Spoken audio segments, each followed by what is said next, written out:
No HTML, cada elemento utiliza a formatação padrão fornecida pelo navegador.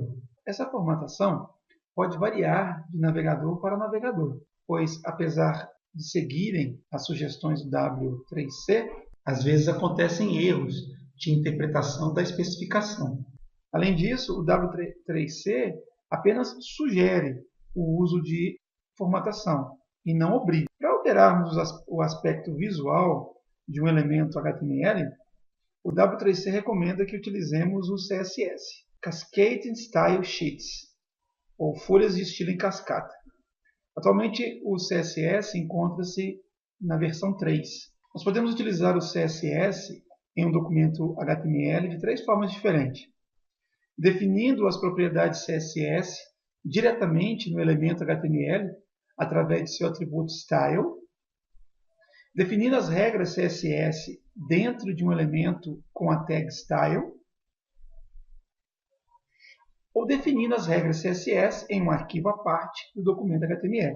Uma regra CSS é composta por 3 partes: um seletor e o corpo. O corpo é composto por uma ou mais propriedades. Cada propriedade é dividida num atributo e num valor. Vamos verificar então na prática como que a gente pode fazer uso do CSS em conjunto com HTML. Eu vou criar aqui uma nova página, um novo arquivo. Vou chamar esse arquivo de página underline com underline css.html. E vamos digitar agora a estrutura básica de uma página HTML. Então está aí a estrutura básica, a tag HTML, dentro da tag HTML as tags head e body, dentro da tag head a tag meta, com o atributo charset definido como UTF-8, para poder exibir de maneira correta os caracteres acentuados. A tag title, eu vou adicionar um título aqui, exemplo de página HTML com CSS.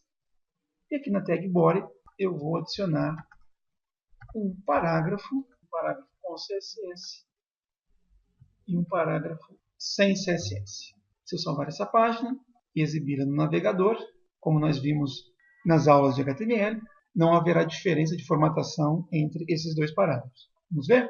Eu já estou aqui com o navegador aberto, o Vertrigo já tinha sido executado. Eu vou entrar na página Revisão, na pasta Revisão, e agora, além daquela pasta Start HTML, eu tenho essa página com CSS. Olha só, os dois parágrafos com a mesma formatação.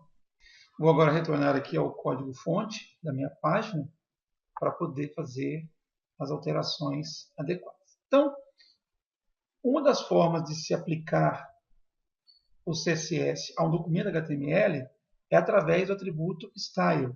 Observe que o brackets ele nos auxilia no correto preenchimento do código. Eu digitei apenas as letras ST e ele já está sugerindo aqui o atributo Style. Se eu quiser aceitar, basta dar Enter. Ele já coloca a estrutura base do atributo, além da palavra, além do nome do atributo, sinal de igual, e o par de aspas, onde eu irei colocar os valores desse atributo. Por se tratar de um atributo de aplicação de estilo CSS, então dentro do par de aspas eu posso digitar uma ou mais propriedades CSS. A primeira propriedade que nós vamos utilizar é a propriedade font size. Essa propriedade define o tamanho da fonte que vai ser utilizada para a apresentação do parágrafo. Vou colocar aqui 40 pixels para poder diferenciar bastante do parágrafo de baixo, aquele que estará sem a formatação CSS. Para separar uma propriedade da outra, eu uso ponto e vírgula. Então, eu repito a estrutura, o nome da propriedade,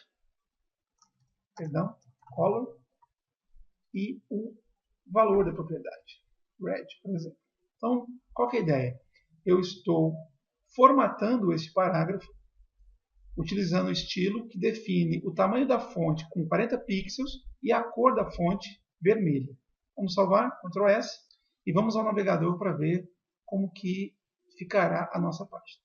Atualizando, Observem que o primeiro parágrafo, aquele no qual eu apliquei as formatações CSS, aparece conforme eu havia definido, um tamanho maior, tamanho de 40 pixels, e uma cor diferente, uma cor vermelha. Usar o CSS na forma de atributo é chamado de aplicação inline. Essa forma de utilização do CSS, além de poluir o código, dificultar a leitura do código-fonte, também não nos dá flexibilidade de aproveitamento de código. Ou seja, se eu quiser que o parágrafo de baixo tenha o mesmo estilo do parágrafo de cima, eu precisaria repetir essa formatação para que o efeito pudesse ser observado. Vamos ver? Salvei. Vou atualizar o navegador. E olha só, os dois parágrafos ficaram com a mesma formatação. Uma outra forma, então, de se utilizar o CSS é através da tag style, que a gente utiliza aqui dentro da tag head. Então, style, e dentro da tag style, eu utilizo aquela estrutura que nós vimos agora há pouco, onde eu defino o seletor e entre chaves eu defino o corpo, ou seja, as propriedades que estarão compondo as configurações desse seletor. Eu vou copiar aqui para vocês perceberem os efeitos. Então, observe. Eu criei um estilo de formatação para parágrafos que os definirá com uma fonte de 40 pixels e a cor vermelha. Feito isso, eu não preciso mais do atributo style para a tag p. Onde houver a existência de um parágrafo, onde for usada uma tag p, esta formatação será aplicada. Olha só, eu vou atualizar o navegador e o que acontece é que não houve nenhum tipo de mudança, ou seja, aquele estilo que eu defini na tag style, dentro da tag head, se aplicou a todos os parágrafos. Se eu quiser diferenciar a formatação de um parágrafo para o outro, eu posso utilizar de identificadores. Por exemplo, utilizando o atributo ID, eu posso identificar esse parágrafo de forma diferente, de forma distinta do parágrafo de baixo. E ao definir que o estilo se aplicará apenas a este parágrafo, ao invés de utilizar aqui como seletor o nome da tag, eu utilizo o nome do identificador. Para que seja possível o entendimento de que o texto que eu irei apresentar se trata de um identificador e não de uma tag, utiliza-se o símbolo hashtag antes do nome do seletor.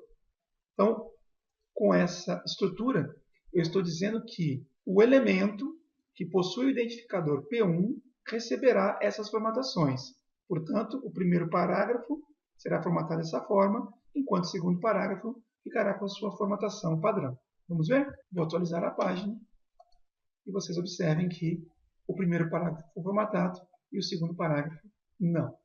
O termo cascata, usado na definição dessa técnica de formatação, consiste no fato de que, uma vez que eu defina um estilo de formatação para um elemento mais genérico, essa formatação se aplicará a todos os elementos, enquanto as definições mais específicas terão prioridade sobre o seletor mais genérico. Então, observe esse exemplo. Imagine que eu queira definir uma configuração onde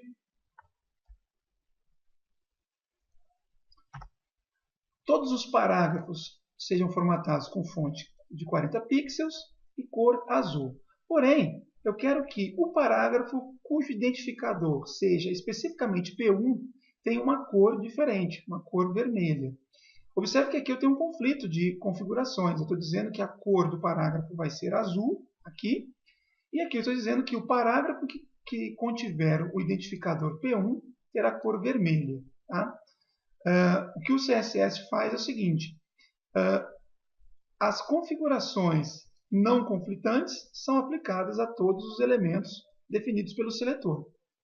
Aquelas configurações que estiverem em conflito, a regra de utilização será a mais específica, ou seja, eu utilizo a configuração definida de forma mais específica para o determinado elemento. Observe o efeito. Vamos salvar e vamos atualizar aqui a página. Percebam que os dois parágrafos ficaram com o mesmo tamanho, porque eu defini uma propriedade.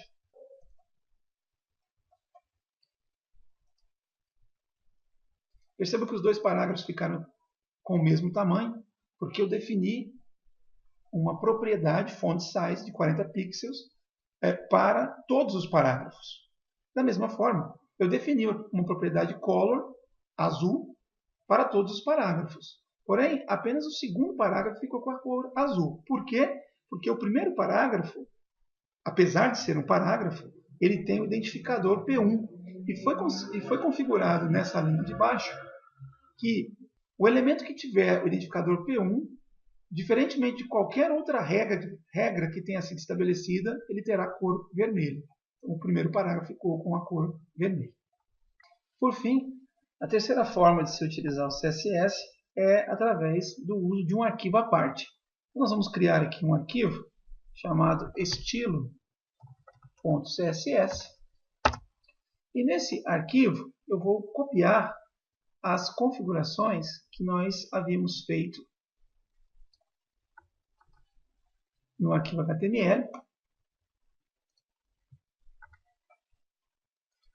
Deixa eu ajeitar aqui essa indentação, esse alinhamento.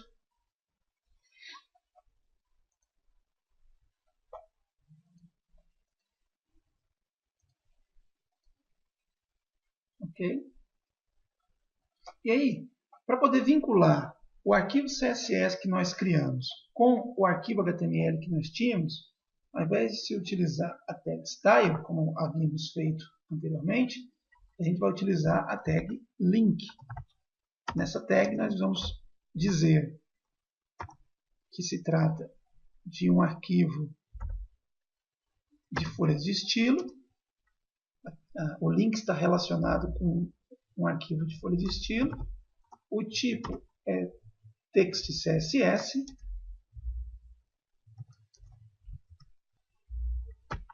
E a referência é o arquivo estilo.css que nós criamos agora. A tag link é uma tag vazia, portanto, ela não tem uma tag específica de fechamento. Então, observe o que nós fizemos. Nós criamos um link do nosso documento HTML relacionado a uma folha de estilos do tipo text CSS e dissemos que as configurações estão no arquivo estilo.css. Nesse arquivo estilo.css nós copiamos aquelas configurações que tínhamos usado anteriormente. Para vocês perceberem o efeito e a vinculação, vamos trocar aqui o tamanho da fonte para 60. Vamos salvar, Ctrl S. Vamos salvar também o arquivo HTML, Ctrl S. E vamos ao navegador para vocês poderem perceber que, a exemplo do que nós tínhamos feito anteriormente, eu criei uma definição de estilo para todos os parágrafos que utilizarão fonte de tamanho 60 pixels, ou seja, os dois parágrafos que nós temos no nosso arquivo HTML utilizarão fonte desse tamanho. Eu disse que todos os parágrafos definidos genericamente utilizarão cor azul e aquele elemento cujo identificador é definido por P1, especificamente esse elemento utilizará a cor vermelha. Tá? Então, vamos lá no nosso navegador para poder visualizar os efeitos. Vou mandar atualizar a página. E olha o que aconteceu. Os dois parágrafos aumentaram de tamanho, porque eu disse que todo parágrafo deveria ter tamanho de 60 pixels. O primeiro parágrafo ficou com a cor vermelha, porque ele tem o identificador específico. E o segundo parágrafo ficou com a cor azul, porque na definição genérica de parágrafos foi definida que essa seria a cor utilizada. Bom, pessoal, esta aula era apenas poder apresentar o conceito de CSS e mostrar as 3 formas de utilização desse recurso. Nas próximas aulas, nós estudaremos outros tipos de formatação possíveis de serem utilizados usando a técnica de CSS. Até lá!